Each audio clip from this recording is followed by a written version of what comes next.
اعوذ باللہ من الشیطان الرجیم بسم اللہ الرحمن الرحیم الحمد للہ رب العالمین الرحمن الرحیم مالک یوم الدین ایاک نعبد و ایاک نستعین اہدنا الصراط المستقیم صراط الذین انعمت علیہم غیر المغضوب علیہم ولا الضالین آمین۔ شروع اللہ کے نام سے جو مہربان نہایت رحم والا ہے۔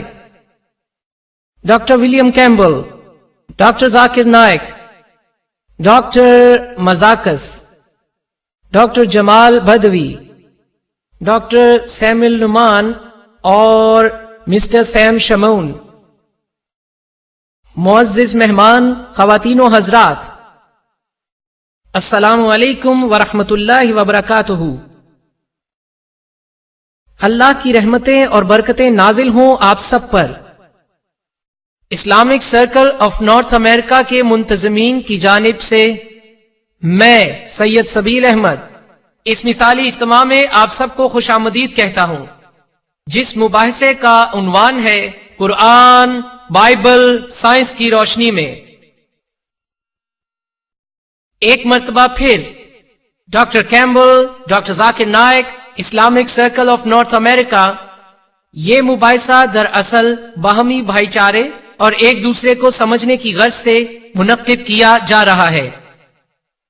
اب میں آپ کو اسلامک سرکل آف نارتھ امریکہ کی سرگرمیوں کا مختصر سا تعارف کرواؤں گا۔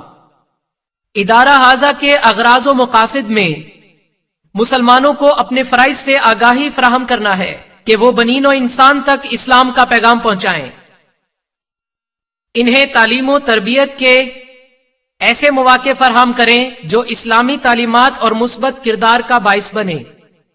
یہ ادارہ تمام تر غیر اخلاقی رویوں اور ہر قسم کے جبر و استبداد کی روک تھام کے لیے فعال ہے، معاشی اور سماجی انصاف کے لیے کی جانے والی کوششوں کی بھی حمایت کرتا ہے، معاشرے میں شخصی آزادیوں کا احترام کرتا ہے، ضرورت مندوں کی خدمت کے جذبے سے لیس انسانی رشتوں کو مضبوط کرتا ہے، پوری دنیا میں کہیں بھی، بالخصوص شمالی امریکہ کے قرب و جوار میں۔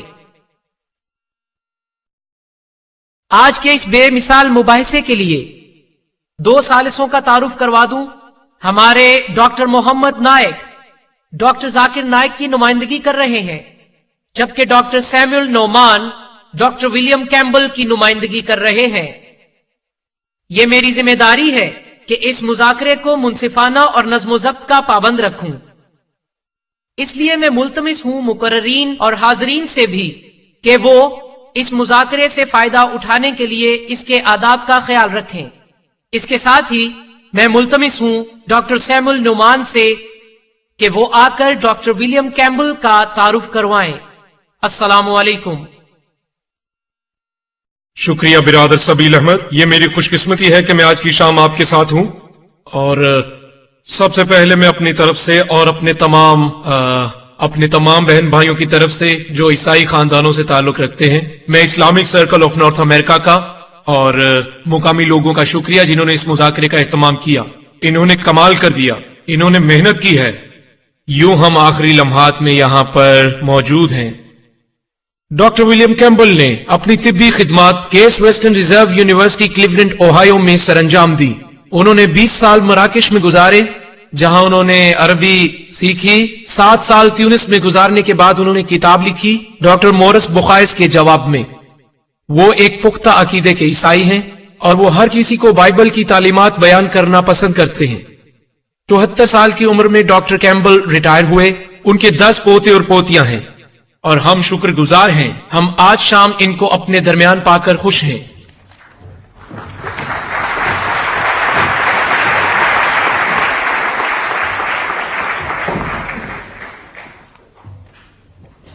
اسلامک ریسرچ فاؤنڈیشن کی نمائندگی کرتے ہوئے میں ڈاکٹر محمد نائک آپ سب کے درمیان ڈاکٹر ذاکر نائک جیسی کمال ہستی، جو ہمارے لیے خوشی کا باعث ہے، یہاں اس مثالی مذاکرے کے لیے ایک اور خوشائن بات ہے کہ یہاں موجود ہیں ڈاکٹر ولیم کیمبل، ڈاکٹر جمال بدوی، ڈاکٹر مزاکس اور میرے تمام رفقائے کار میرے بھائی ڈاکٹر سیمول نومان جو ہمارے ساتھ ہیں، میں اپنے اور بھائی سیمول کی نمائندگی کرتے ہوئے مذاکرے کا طریقہ کار پیش کروں گا۔ دونوں مقررین کے متفقہ اور مسلمہ طریقہ کار کے مطابق ڈاکٹر ولیم کیمبل سب سے پہلے 55 منٹ تک آپ سب سے خطاب کریں گے اور موضوع ہے قرآن اور بائبل سائنس کی روشنی میں، اور پھر ڈاکٹر ذاکر نائک اس طرف بیٹھے ہوئے 55 منٹ کے لیے اسی موضوع پر اپنے خیالات کا اظہار کریں گے۔ اس کے بعد ڈاکٹر کیمبل 25 منٹ تک ڈاکٹر ذاکر نائک کے پیش کردہ افکار کی روشنی میں جوابی خطاب کریں گے۔ اسی طرح ڈاکٹر ذاکر نائک ڈاکٹر کیمبل کے پیش کردہ افکار کے جواب میں 25 منٹ تک خطاب کریں گے، اور اس کے بعد سوالات و جوابات کی دعوت عام دی جائے گی، جس میں سامعین دونوں مقررین سے اپنے اپنے سوالات کر سکیں گے۔ اس سلسلے میں مائکس ہال میں مہیا کر دیے جائیں گے۔ ان سوالات کے بعد سامعین کی نشستوں میں موجود رضاکاروں کے ذریعے دیے گئے انڈیکس کارڈز جو آپ تک ان راستوں سے ہوتے ہوئے پہنچائیں گے، اور لکھے گئے تمام سوالوں کا انتخاب ہمارے رابطہ کار اور مشیر ہر مقرر کے لیے کریں گے۔ خواتین و حضرات، اب خطاب کے لیے تشریف لاتے ہیں ڈاکٹر ولیم کیمبل۔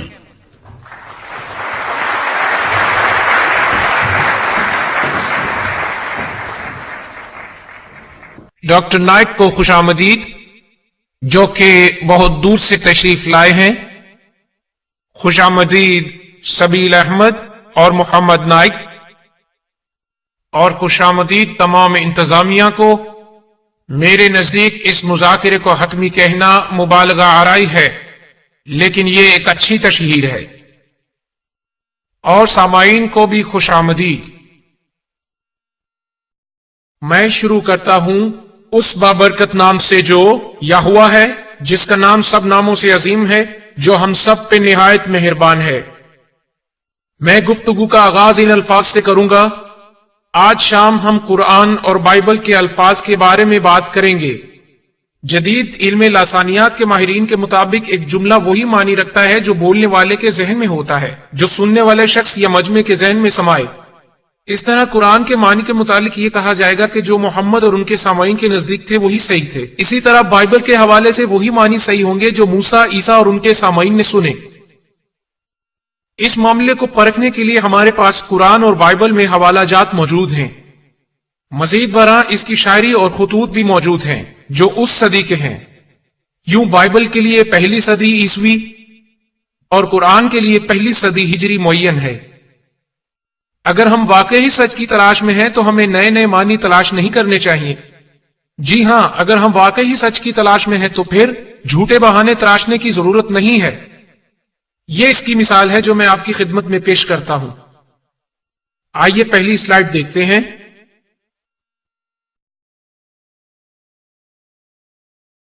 اس میں 2 ڈکشنریوں کا ذکر ہے، دونوں میرے گھر میں ہیں۔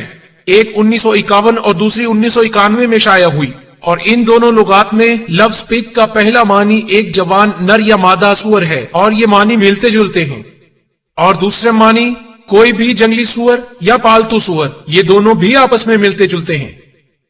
تیسرا معنی سور کا گوشت یا پوک بھی آپس میں ملتا جلتا ہے۔ اس طرح یہ معنی کہ ایک شخص کی اور جانور سور کی عادات بھی آپس میں ملتی جلتی ہیں۔ جو شخص پیٹو ہو، پھر کسی پگھلی ہوئی دھات کو پگ آئرن بنانے کے لیے کسی گڑھے میں ڈالنا بھی یکساں ہے۔ لیکن نئی ڈکشنری میں بالکل نیا معنی ہے، ایک پولیس آفیسر۔ ہم لوگ عام بول چال میں اس کو پگ کہہ دیتے ہیں، اور یہاں سوال یہ پیدا ہوتا ہے کہ تورات میں یہ کہا گیا ہے کہ تم سور نہیں کھا سکتے۔ اب اگر یہ مراد لی جائے کہ آپ ایک پولیس آفیسر کو نہیں کھا سکتے تو یہ ایک غلطی ہوگی۔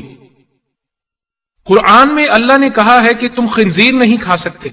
کیا میں اس کا ترجمہ یہ کروں کہ تم پولیس آفیسر کو مت کھاؤ؟ نہیں، یہ غلط ہے، یہ بدتمیزی ہوگی، یہ دراصل جھوٹ ہوگا۔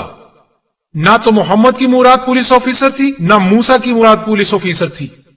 سو ہمیں نئے معنوں میں نہیں پڑھنا چاہیے. ہمیں وہ معنی استعمال کرنے چاہیے جو پہلی صدی عیسوی میں بائبل میں جانے گئے، اور جو گوسپل میں، اور جو پہلی صدی ہجری میں